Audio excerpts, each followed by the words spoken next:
Welcome to Talking Trash. And today I have a special guest, Teresa Gilbertson from the Minnesota Pollution Control Agency. Welcome. Thank you. And we're actually going to be talking about natural disasters today and disaster response from an official point of view, a county point of view, and a state point of view.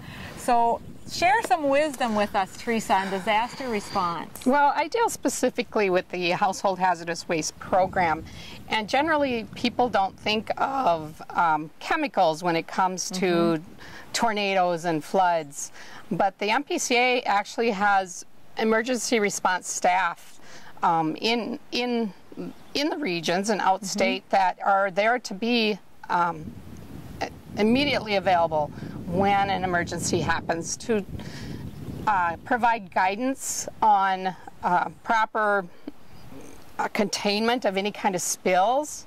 For instance, the tornadoes that happened earlier this month, we provided assistance with household hazardous waste collections, worked with the solid waste offices and arranging those. It's typically set up 3 to 4 weeks following the disaster events, because people need time to get stuff organized. And get it out of the mess that they have. Yeah, and get the solid waste segregated from the hazardous waste, segregated from the appliances. And so there's a lot of work to do in these events. So generally we're very much involved and work closely with county and local staff to make sure the hazardous waste is properly contained.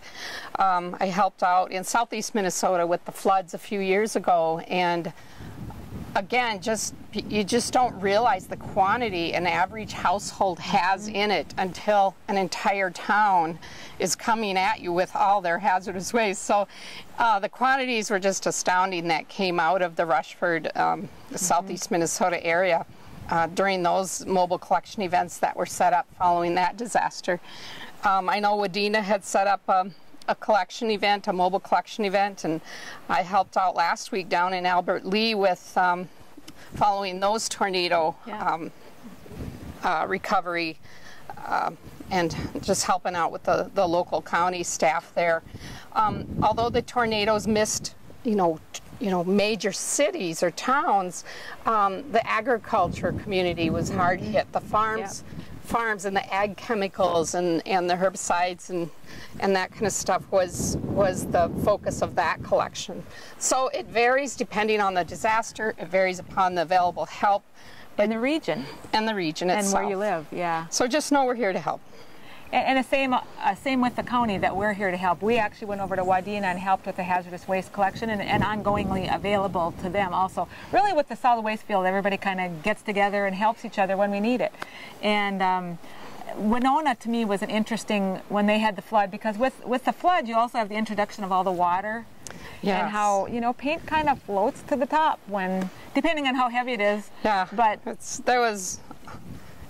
that becomes part of it, is just knowing what you're dealing with. Sometimes the labels become, unreadable. You don't really know what's in that container. So that's another challenge that floods sometimes will have versus tornadoes, where it's just scattered all over. So yeah, each disaster has its own challenges. And really unique, but just know that there is lots available, that there is a plan available at a state level. There's definitely a disaster plan available, ready, willing to be there for you. And then also, even at the county level, we have an emergency response team, and they've had drills, they're ready to help. And being in the Wadena collection, you really saw that happening. So just know that that's out there and waiting for the disaster, hoping it never happens. If you'd like more information, you could call our office, 846-7310. There's also a state website. Yeah, it's pca.state.mn.us. They have more information for you. Thank you.